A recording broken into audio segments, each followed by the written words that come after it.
Hello, everyone. I have time to do some video stuff, and what I want to do is you can read the slides pretty well, I think. Is that you've seen the information in the slides at least two different ways. What I want to do is talk about solving problems. And so we're going to very briefly go over how things start out. And we start with we want to talk about how a thing moves. Right? We have something and it's trying to move. And so we want to say maybe something is right here, and we call that spot X initial. And then it goes over here somewhere, and we call that X final. And this might have a couple of different names. It might be X naught, or it might be A. This one will be X final, or it might be B, or it might be something else, or it might be X as a function of time. But whatever this is, we can talk about the displacement between, right? This is delta x. And it might also have a few other names. It might be D or R or S. But generally, delta x. And that's going to be our displacement.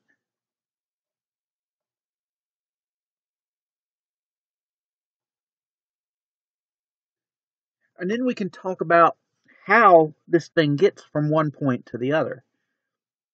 And whatever happens here really has to happen at some time. So this is x at t initial, t0 or ti or something. And this is x at t final. So between these is some sort of delta t. And we can talk about the rate at which this displacement happens, which is delta x over delta t, is this thing we're going to call v. Now, if these are vectors, which they should be, displacement's a vector, and so this division is a vector divided by a number, so this is a vector. This is called the velocity. And this is because it's a vector. It has a direction. In this case, it is left to right. And it has a size. And it's whatever this displacement is divided by this time that occurs. Now, you can also have speed, which is just a number, and it is the length of the velocity vector. So speed's just a number, and there's a reason that there's a distinction between this. And the example I always like to bring up is car racing, especially oval oval tracks.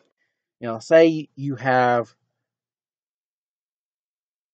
a track that looks kind of potato-like, and here's your start-finish line. Well, if your path goes all the way around,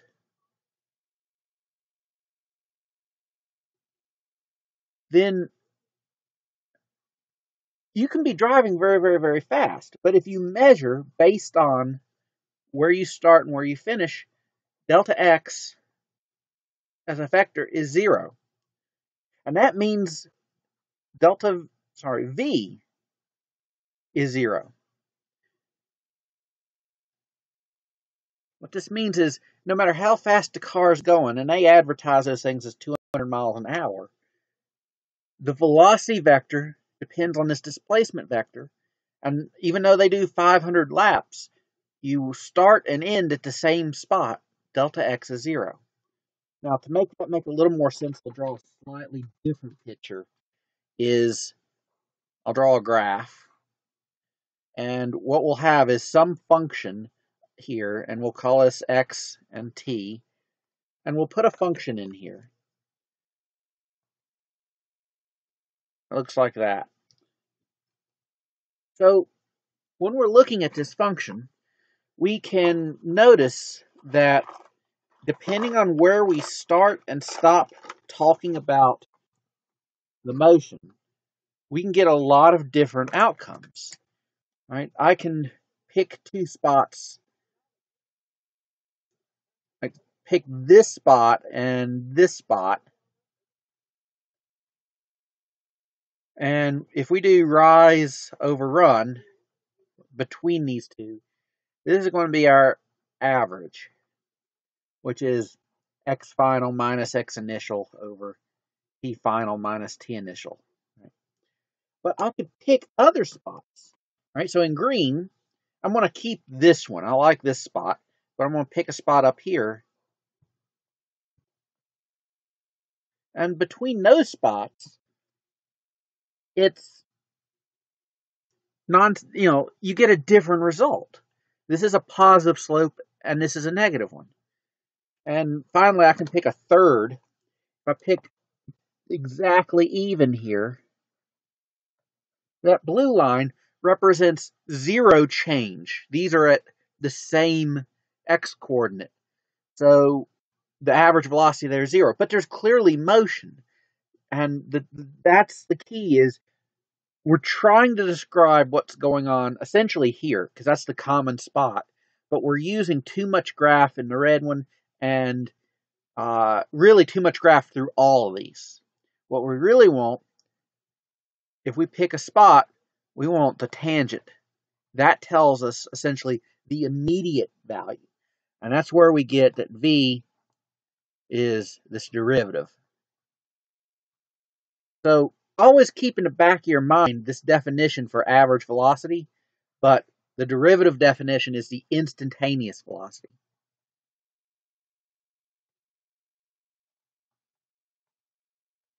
Right? We almost always want to deal with the instant velocity, but the average velocity does sometimes have information we want. And we use it to get some of our equations when we don't have calculus. So what that leads us with is we've got definitions for, right, delta x is displacement. We have v is d over dt, derivative of x is the velocity. And then we have a is d over dt of v, which we can chain these two, is d over dt of x. This is two derivatives in a row, so this is a second derivative.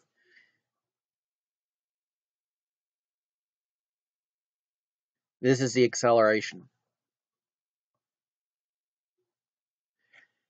And so when we go and look at the integrals of this, right? So we've everyone should be in Calc 1, should be through Calc 1, and they understand what a derivative is, and they understand how to find the derivative at a certain point.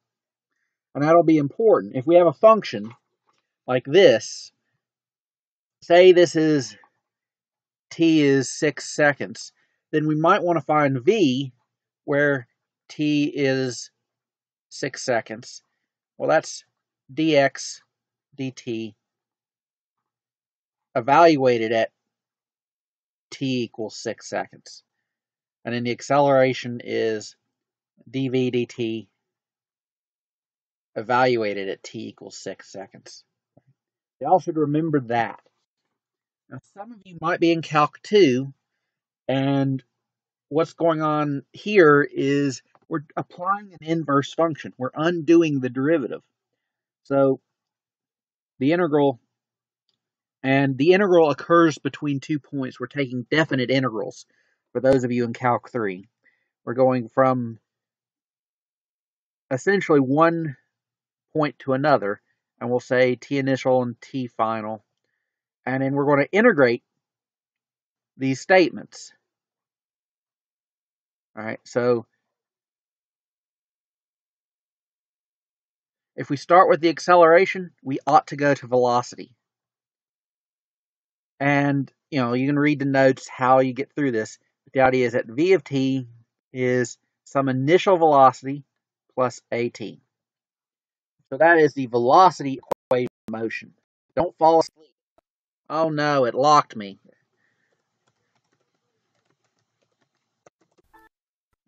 That's okay.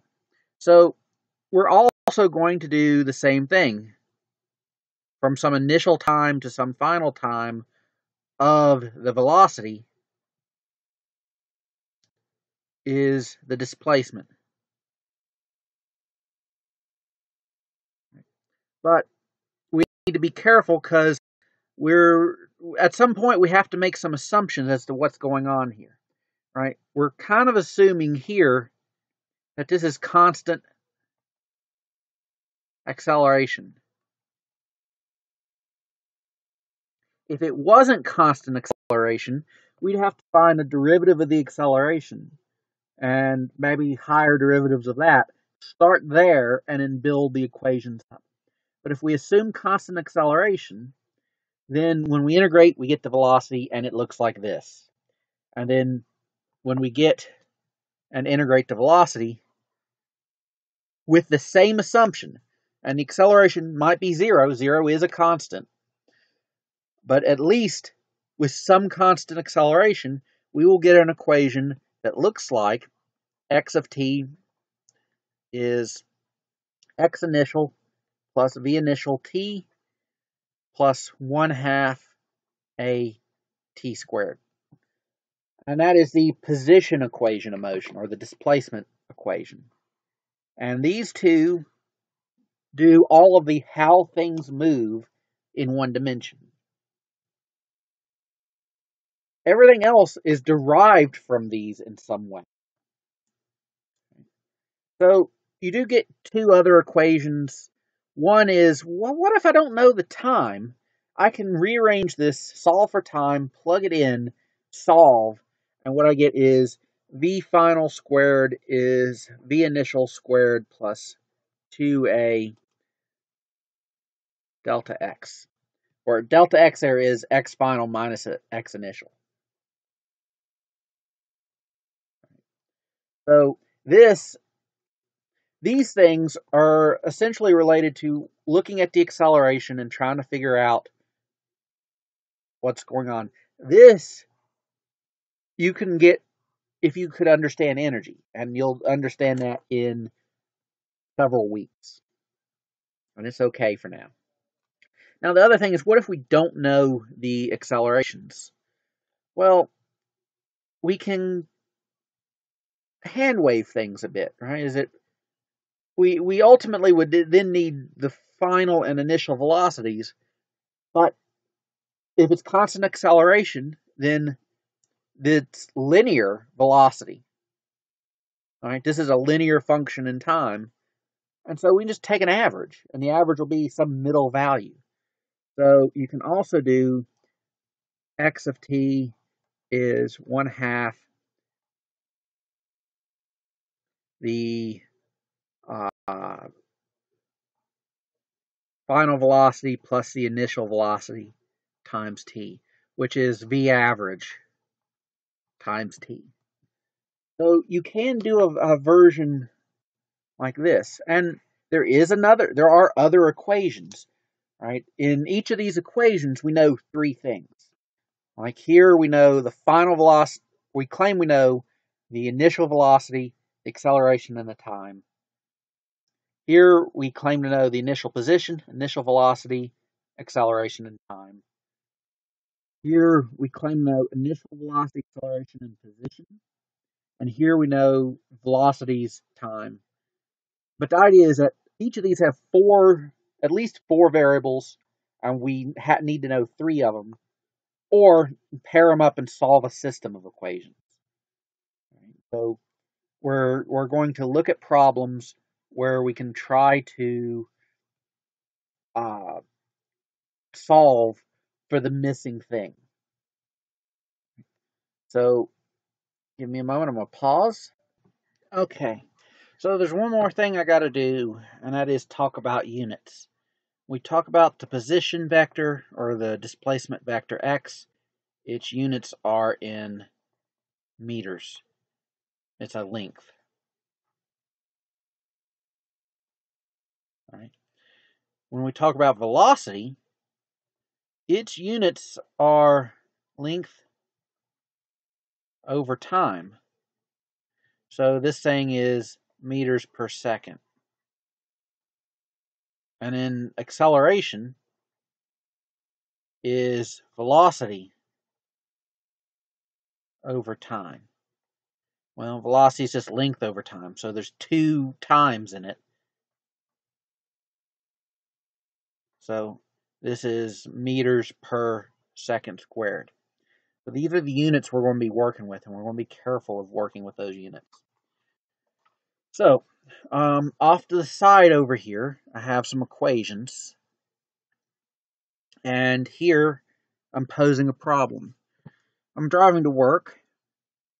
I'm driving up the mountain at Pulaski. Right? You go over the mountain and you come in, and the school's across town. But as I'm driving up, I'm going 20 meters a second, and I see a deer in the road. That is a deer. And it's 160 meters away when I hit the brakes. When I hit the brakes, I'm driving my old car, my old Toyota, which was not good at braking. And its acceleration was minus 3 meters per second squared. Now, when we solve physics problems, there's often a question like, how far away do we stop? What's the closest approach to the deer? Or how fast do we hit the deer? In real life, the question is, do I hit the deer or not? Right? Because that is the $8,000 question. That's how much the car will be to fix if he totals it. So we want to figure out if there's enough stopping distance here. And we got 2 attacks at this problem. One is we can figure out how long it'll take the car to stop with these conditions after it passes or before it passes the deer. Right? We just ignore the deer and we say, well, what if V final is 0? And that's what we mean by the car stops or we come to rest. If V final is 0, then what we have is 3 sets of information. And what I recommend is that you organize your information in a particular way. X initial and X final, and then V initial and V final, and then A and T. Nowadays you got 6 variables, but some of these you already know. All we know is this distance, so we'll put X equals 0 there, and that means X is 160 meters is over there, but maybe the car keeps going. All right, so maybe it stops there, or maybe it stops somewhere in the middle. So we set X, not, X initial is 0. We don't know what X final is. We know what V initial is. That's the speed we're going when we see the deer, is 20 meters a second. And V final, under this presumption, is 0. Then we have our acceleration is minus 3 meters per second squared. And the time we don't know. So we have 2 things we don't know. We can ask, how long does it take to stop, and where do we stop? How far away? So if we're doing that, we have these things, and what I'm recommending to you is that you pay attention to how the variables are related. Right? Is if we have acceleration and velocities, we ought to be able to get to time. We ought to be able to get to distances. We should know the relationships between them. What I see students do is they have a formula sheet, if they have it, and they go and they look at the equations. And I want us to internalize this. I want us to have an idea of what's going on with these equations. And so the idea is that we have velocity and acceleration. Well, we know that the acceleration is delta V over delta T. And we have delta V, and we can find delta T. So delta T is delta V over A. And then we end up at 0, and we started at 20, so the change is minus 20 meters per second. And then that happened with an acceleration of minus 3 meters per second squared. And those minuses will cancel, which is good. You expect minuses to cancel. And so we pull in a calculator. 20 divided by 3 is 6.67 seconds, which will significant figure out. Now we can go and fill in. We have more information. We can organize it. And now we can go and say, well, how do we figure out what x final is? Well, we know that delta x is v average t, and that is 1/2 v initial plus v final times t, and that is 1/2 of 20 is our v initial and 0 is our v final, so 20 meters per second, and we have 6.7 seconds, and that is 67 meters. And that is about there. So we don't hit the deer. That's good. And we know immediately, how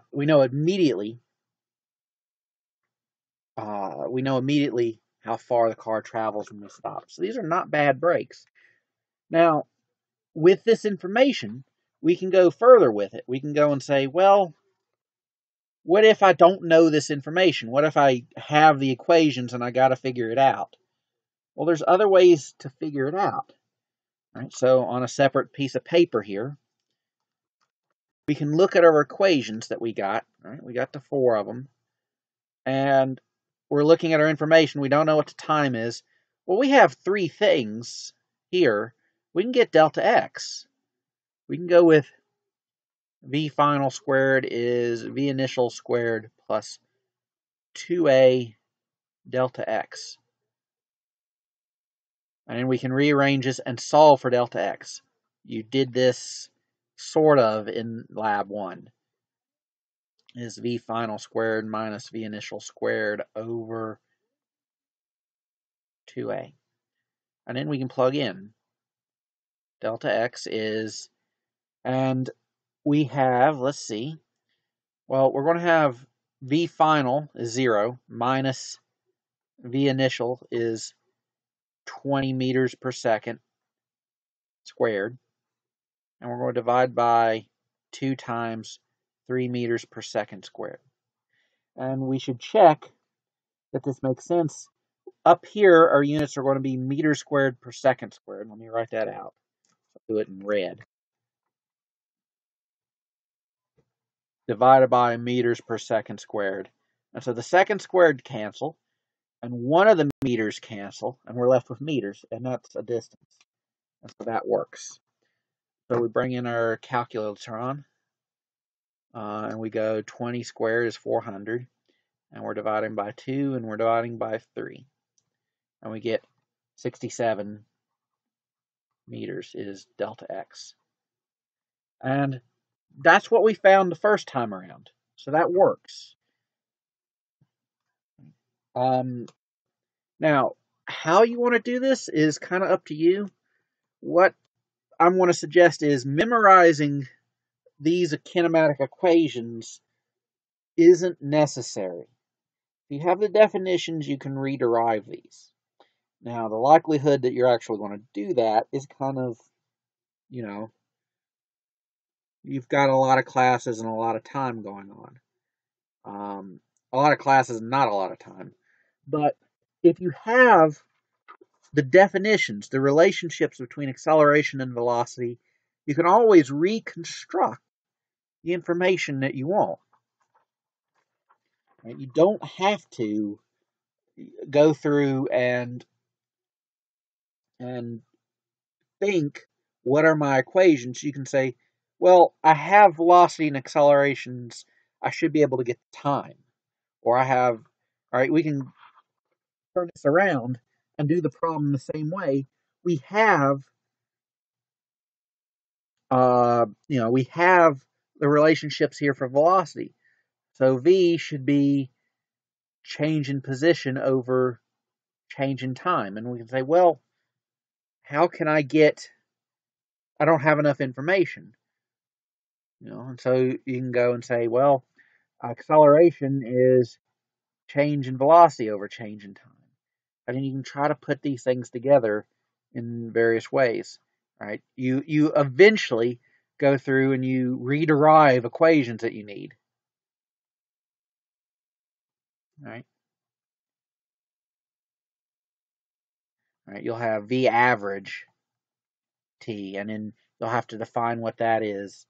And the idea is that you eventually, when you put these things together, you'll get V final squared is V initial squared plus 2A delta X. And then you can solve. But you can build up on these problems. And I recommend having this to build on because there's going to be times when, all right, we give you 4 equations. There's more than 4 ways that these variables can be related. And we give you the common ones. We give you the ones that are usually what we're trying to do is predict motion. We have a bit of motion that we want to describe, and we want to know what it's going to do in the future. We're not trying to predict past motion. Maybe we are, but usually we want to predict future motion.